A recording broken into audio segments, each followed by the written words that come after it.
Imagine losing a baby and then being thrown in prison. This is the shocking story of Brittany Pullaw, a 21-year-old Native American mother convicted of manslaughter for losing her fetus at just 17 weeks. No violence, no intention. Yet she faced 4 years behind bars. All for a miscarriage. October 2021.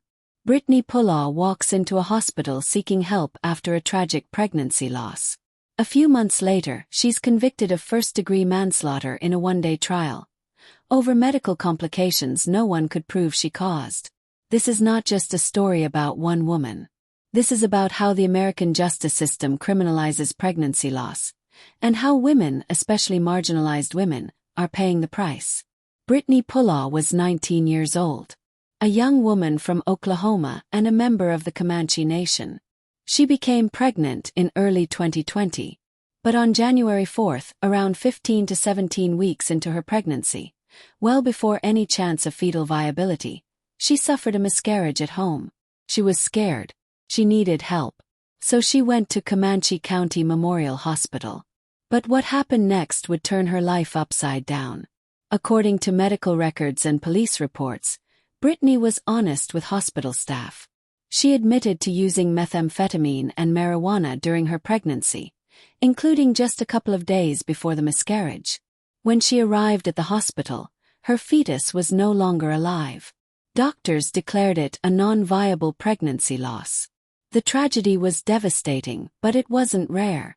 Miscarriages happen in about 10 to 20% of known pregnancies, and most occur before 20 weeks.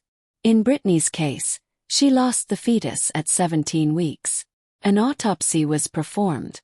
The medical examiner discovered the presence of methamphetamine and other substances in the fetus' brain and liver.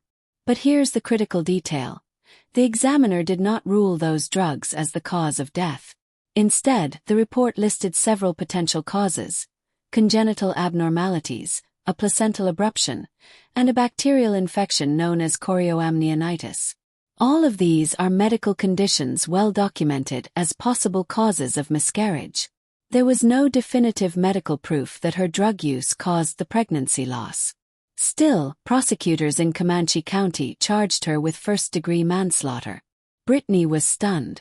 She just lost a child.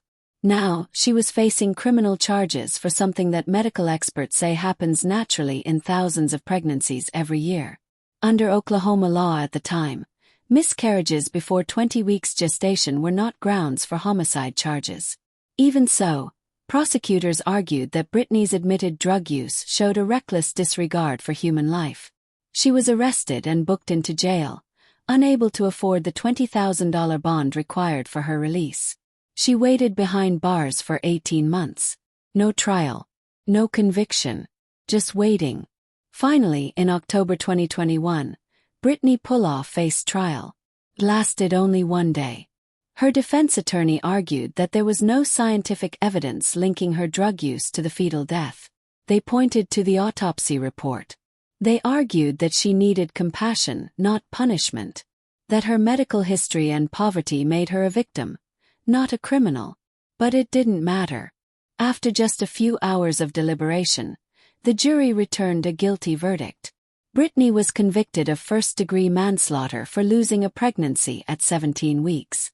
The sentence: 4 years in prison. The reaction was swift and outraged. Women's rights advocates, legal experts, and reproductive justice organizations called the conviction outrageous, unconstitutional, and medically unfounded. The National Advocates for Pregnant Women released a public statement saying that Brittany had been convicted without basis in law or science. They warned that the case set a chilling precedent for how women, especially poor women and women of color, are treated when they lose a pregnancy. Medical organizations also pushed back. The American Medical Association and the American College of Obstetricians and Gynecologists have long warned against criminalizing pregnancy outcomes. They argue it discourages women from seeking prenatal care, increases the risk of harm, and unfairly targets vulnerable groups. And they were right to be concerned. Brittany's case is just one of many. According to national data, More than 1,200 women in the United States have been arrested or prosecuted in connection to their pregnancy outcomes in recent decades. And that number is rising. Oklahoma is one of the most aggressive states in pursuing these charges. Prosecutors have increasingly used manslaughter and child endangerment laws to target women who experience stillbirths or miscarriages, especially when drug use is suspected, even if the scientific evidence is unclear or absent. Most of these women are poor. Many are indigenous or black. Almost all are denied proper legal defense. In Oklahoma, the law allows prosecutors broad discretion in defining what constitutes recklessness during pregnancy. And in a courtroom, grief and guilt can quickly be turned into evidence. But let's be clear. Addiction is a public health issue. Miscarriage is a medical event. And prison is not a solution for either. In Brittany Pullah's case, the state's own medical examiner could not determine the cause of the miscarriage. There was no clear link between her drug use and the fetal loss. And yet she was charged, tried, and convicted, as though the miscarriage were a murder. The fallout from her case reached national headlines. Journalists and reproductive justice groups drew attention to how Brittany had already suffered the trauma of a miscarriage, and then was punished for it. Brittany is still serving her sentence in an Oklahoma prison. Legal advocacy groups are fighting to appeal her conviction. But the damage has been done.